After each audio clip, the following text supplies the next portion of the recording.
Hello guys, today I've got Cudy P2 router and I'm going to show you how you can easily perform a factory reset.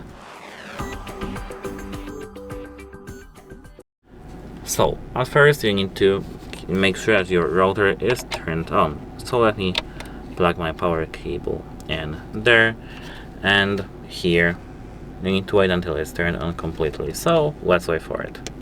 Now it's completely turned on, as you can see with the SIM card inserted. And how to perform a factory reset. Here, as you can see, we've got this little hole, which is called reset. Which is named reset. You need to put here some very small object, like for example a pen or needle or something like that, and keep holding until you hear a click. Then keep holding, as you can see, until all the lights keep blinking.